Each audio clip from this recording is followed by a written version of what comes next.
Good evening and welcome back to KTN Prime. Tonight on the bulletin, we are holding to account the government action or inaction in as far as the healthcare situation is concerned in the country. Coronavirus pandemic rages on. Lives and livelihoods have been impacted.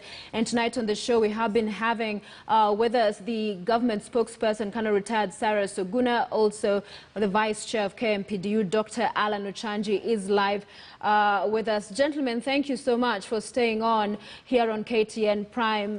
Spokesperson, I will begin with you because we heard what you had to say earlier, and your statement basically being that the government has done a lot, the doctors, the nurses, the clinical officers, in terms of where they stand now, that has changed from where it was before. But I want to engage you a little bit more on, you are government spokesperson, so when you speak for government, you are also speaking, for instance, for the deputy president who's second in command, and this is what he had to say earlier. We'll put up those graphics for you to read something he said, that we think even the PPEs under investigation should be given to doctors to use as investigation continues, because it is reckless and irresponsible for anyone to say we finish the political processes fast before sorting doctors with the equipment they need. That's the deputy president. And of course, talking about the PPEs that are at KEMSA. So that Oguna, when people see this is the deputy president offering what appears to be a suggestion of what should happen. We've seen him tweet commiserating with Kenyans on the state of the health care system in the country. We've seen him say, let's pray for Kenyans and all of that. And yet, you know, God will also help those who help themselves. So what do you say to those who are saying that, on one hand, this is second in command, but appearing to comment on this national issue just like any other ordinary citizen? Well, thank you very much, Sophia, for that question. Indeed, the deputy president, but he's also an individual, a citizen of this country. So he, of course, has got his own mind, and he's free to make his own statements, and you know, he's free certainly to comment on any issue as a citizen of this country. But indeed, what he has been saying is no different from what the government has been saying. Indeed, you do recall that it had been cleared that the PPEs at KEMSA be given out to the counties, not for free, but the counties are allowed to go to KEMSA and buy these PPEs and be able to give to the various health facilities in the county governments.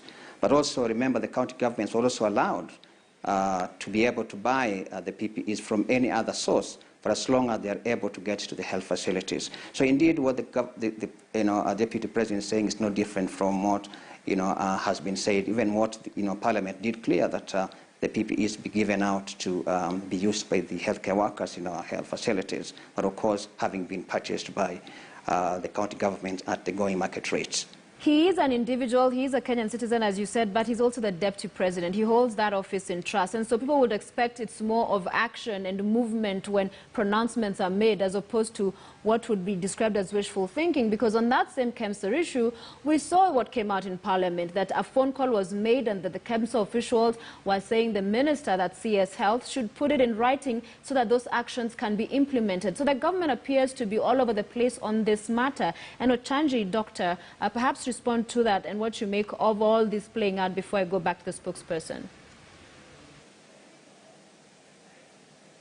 We see around healthcare must come to an end. The deputy president should be in the cabinet making policies that will change the plight of healthcare and make sure that the welfare of healthcare workers is taken care of. But more importantly, let's draw some parallels here, because those PPEs rotting in the warehouse where KEMSA has kept them, they were not meant to be in the warehouses. They were meant to be used in the hospitals where healthcare workers are dying without PPEs. And you know, the government spokesman must be aware of it more than me, that when we went into Somali, there were basic things that the frontline soldiers were given.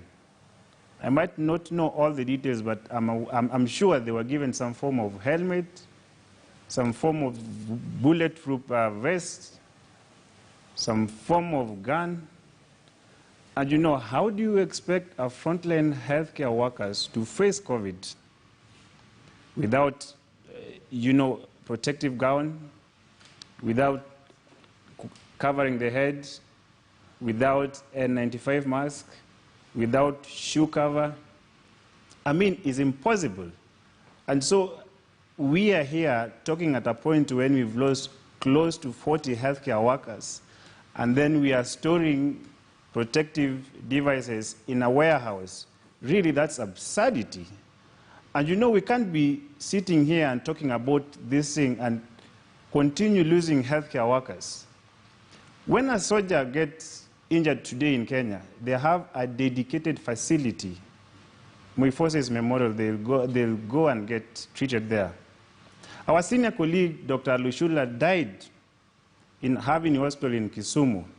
Yet he was a senior surgeon, he was a senior orthopedic surgeon in Kakamega and Busia. He wouldn't get treatment in a facility where he was working. What does that tell you? That we are on our own, we are not taken care of. If he had to get treatment, he had to go to a private facility. We personally have attended the funeral of several colleagues. Last week, we laid to rest a senior professor of urology who was working at the University of Nairobi. He died at a point when we were talking about several of senior professors of his caliber not getting their allowances. And these are people who have given invaluable services even during this pandemic of COVID. In fact, some of them have been honored by the state for their outstanding services. Yet when it comes to talking about their plights, they've been neglected. They die like people who never gave services to their country. So to sit here and read tweets of people saying that PPEs are supposed to be here as opposed to be here, we do not want to hear that. Healthcare workers will not take it anymore. We will sit home and face challenges with people who love us instead of presenting ourselves to places we call right now our deathbeds, instead of being the places where they're supposed to be, which are called hopes, and where people are coming to get health. Right. And spokesperson, the question perhaps becomes, with whatever the statement you made earlier, can't government do more? Because on one hand, I'm reading just some of the comments that are coming through, the feedback from our viewers on what needs to happen going forward. And the concern appears to be that on one hand, you see a government coming out with a lot of zeal, with a lot of passion, with clarity, planning, all hands on deck, if you like, when it comes to certain initiatives. But when it comes to an issue such as this, where we're talking about life and death, which we have seen, there is not as much movement. Yes, there has been that phrase that the country can walk and chew gum at the same time, and really no one refutes that. It is possible. There's no one government just doing one thing. But at the end of the day, priorities, shouldn't we be seeing more gusto, more effort by government when it comes to this healthcare issue? So, Sophia, let me say this, that a country is normally governed by rules, regulations, and procedures. And in situations where those ones are put aside, then you're creating recipe for chaos. Now, the PPEs at KEMSA indeed should have been taken to the healthcare facility, to health facilities. But there must be procedures and regulations on how they can actually be able to be gotten out of the warehouses and be taken to the county health facilities. And therefore, those procedures must be followed. But in the meantime, our health facilities at the counties do not necessarily lack PPEs completely. I would wish to see a medical doctor who is treating a person who is a COVID patient or a COVID case without any form of protective equipment or protective gear. So is red tape the problem here, So sir? we must accept... Hello? Yes, I can hear you. Spokesperson, are you saying bureaucracy, red tape is the issue, that the health workers are not getting what they need because there are laws and procedures? It's not necessary. It's not bureaucracy in the sense, but we must follow procedures. And procedures also apply even to when people are being hired. There's an issue that was raised by a doctor. regarding an issue that for 5 months some healthcare workers have gone without being paid. We must take these things into context. So who is not following procedures, sir? Who is dropping the ball? Procedures are followed by each and every agency of the government. Procedures must be followed. In this sense, even if we leave KEMSA for a minute and go back to the issue of 5 months without a healthcare worker not having been paid, we must understand that even at the point of hiring and at the point that somebody is deployed, there are procedures that must be followed. Now, these procedures are known to all government employees, irrespective of the profession, whether he is a mechanic or a driver, a doctor, an engineer, a lawyer. Apologies. Allow me to interject. I hear you emphasize procedures, but this is an extraordinary situation. This is a pandemic, one neither you, myself, or anyone watching tonight has witnessed before. So are we going to harp on procedure and all of these regulations you speak of, as opposed to then here and now tell the nation that as government spokesperson, these are the individuals failing the health workers because they're refusing to do 1, 2, 3. But I tell you this, that there is no health facility in the county that do not have the necessary PPE that can make the doctors be able to provide a service to the country. They have the necessary basics that can be able to use as we look for additional PPEs to give them at the county.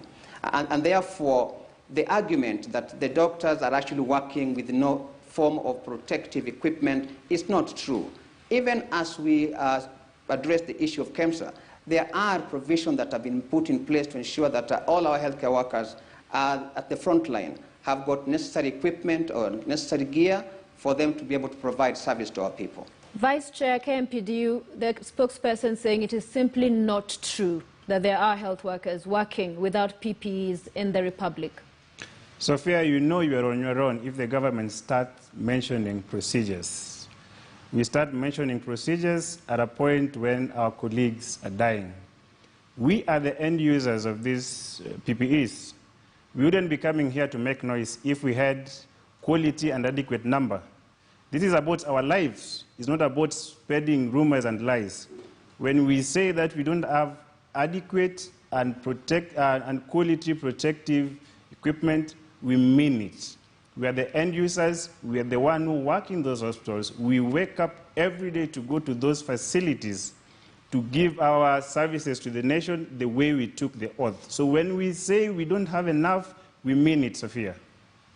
When you say you do not have enough, you mean it, and yet, spokesperson, you maintain there is enough. So clearly, in this conversation, there appears to be no hope in sight that KMPDU, these 13 days coming, which they've given as a countdown, they will go on strike. What then?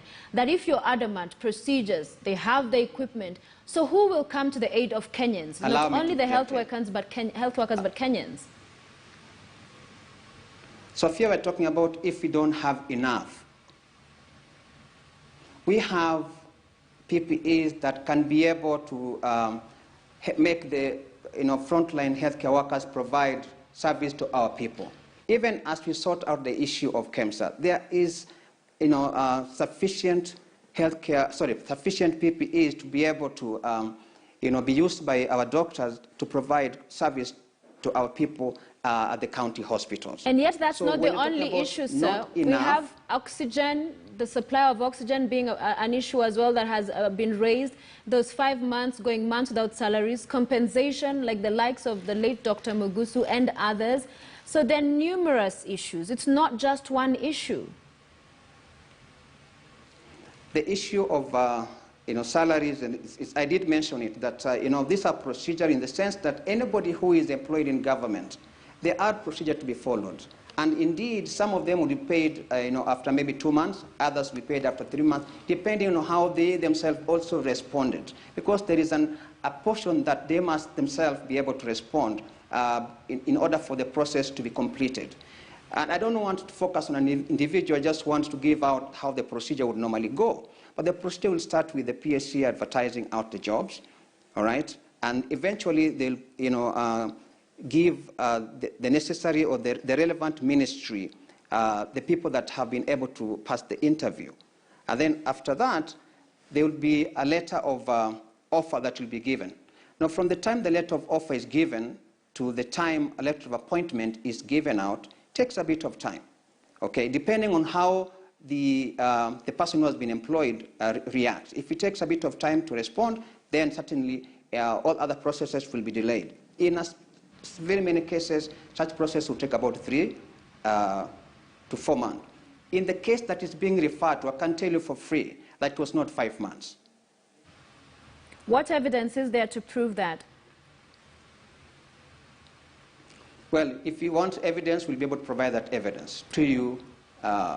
We can bring it to you at the studio, but certainly it did not take 5 months. I can tell you that he was employed sometime in July, and by the time he was able to give back the letter of acceptance, it was about 1 month later, going to 1.5 months. All right. And when the Ministry of Health got the letter from the county where he reported that he had reported, was sometime going to October. So between October and the end of November, when he got his salary, it's not 5 months. Let's go to Dr. Ochanji. The former Prime Minister is on the record, for which some have criticized him, saying that health workers should stop holding government at ransom. Your reaction? First of all, the government spokesman has said it's not 5 months. What we know at the point of the death of the late, he did not access the money. We don't know if the government had accumulated his money to release it so that it will be used for his funeral. It's very sad. 2, the remarks by politicians are very, I would say, very unfortunate. Because at a point when we hear there's 14 billion set for BBI, we hear people telling us that we should not voice our concerns. We should not talk about healthcare's dying. We should not talk about protective equipments. We should not talk about comprehensive NHIF cover. That if one of you die, just wait for BBI to pass. We are saying no to this. We will not be silenced. We'll have to talk about the plight of healthcare workers. I saw a clip going around of a governor, must be in Busia or somewhere, saying that we should hold our horses and wait for the BBI to pass. I mean, how selfish can we be? We are talking at a point where the whole world has changed their manifesto and policy towards fighting COVID. Here in Kenya, we are dancing on the graves by giving full support and money to the tune of 14 billion to BBI. We cannot proceed like that. We are saying no, and we will talk about the plight of healthcare workers. This time around, we will not be in a suicidal mission. If it means staying home without salaries, we will not present ourselves to those workstations without properly being protected. As we bring this to a close, spokesperson, do you think the government is being held at ransom by the health workers? Let me put it this way, Sophia, that the issue of 14 billion for BBI and the issue of healthcare workers are not necessarily related. First of all, the narrative that 14 billion will be used on BBI, that is a narrative that is not factual, is not accurate. There is no government statement that says that 14 billion will be used on BBI. And therefore, what people must do is to wait for a statement from the government on how much the BBI will cost. But the government is also a big entity. It's a big institution that can be able to carry out so many functions, so many activities all at the same time. So as the process of BBI is going on, there is no reason why the government can also not be able to engage in improving conditions at healthcare facilities, concerns of the healthcare workers, which the government has been doing. Right? So the government is concerned about improving the conditions at our healthcare facilities and equally improving the welfare of the healthcare workers. So that commitment is there, and the government will always ensure that that commitment is carried to its full its logical conclusion. Yeah, and perhaps spokesperson, many would observe and say that kind of zeal and effort and all hands on deck, as I was saying earlier, on that initiative, perhaps even a little fraction of the same white translated on this issue as well would make a huge difference. Your closing remarks, Dr. Ochanji, on this strike and talks you had today. You've said a countdown 13 days. What is the progress so far? What are we likely to see, briefly? Thank you, Sophia, for the platform. I would kindly say that we urgently need Health Services Commission. The kind of suffering, the kind of incoordination we see between the two levels of government is unacceptable. I mean, we are not 48 or 47 countries, we're just 47 devolved units. A case where a governor and the chairperson of Health Committee in the Council of Governors would go and launch a building in the name of ICU. And then a nurse dies a few months later because of lack of ICU in the same county. Cannot be accepted. We cannot have a county somewhere in Muranga where you put up a building, yet you don't even have one anesthesiologist who is supposed to work there. If we love this country and if we want to talk about access to quality healthcare to all, we must be able to invest and get the proceeds of our investment. All right. And indulge me for a second, Director, because I see we're about to go to a story on KEMSA. Spokesperson, very briefly, remember the President giving a 21-day notice, or rather deadline, timeline for investigations to be concluded on that scandal? And of course, here, there are those who argue the President should not be directing independent institutions, but that in a sense he set himself up by giving that timeline and now created an expectation for which we've never heard anything about. What do you say tonight? Certainly the President is the CEO of this country, and therefore he is concerned about every other event and activity that takes place in this country. And therefore he did issue that a directive as the CEO and as somebody who has got the best interest of this country at heart. And we all have to ask right now is that let's wait for the outcome of the investigations to be put out there. He gave 21 days. Those days are long expired. So the CEO, are we saying that his word is not? I'm saying that what I'm saying is that investigations take a bit of time, then the 21 days have elapsed. Then wasn't it wrong for him in the first place to give that timeline when these are independent institutions that carry out their duty? It was, you see, sometimes we give out directives on the basis of information that we have. And then based on the amount of work that lies ahead, we come back and review what instructions we were given earlier. And therefore, what I can ask is that let's be patient, let's wait for the outcome of the investigation to be made public, and all Kenyans will get to know what contained in that report. Colonel retired Cyrus Oguna, government spokesperson, many thanks for being with us tonight. Also, Kenya Medical Practitioners, Pharmacists and Dentists Union Vice Chair, Dr. Alan Ochanji, we thank you for your time. Gentlemen, it has been a pleasure. Let's continue with more news tonight.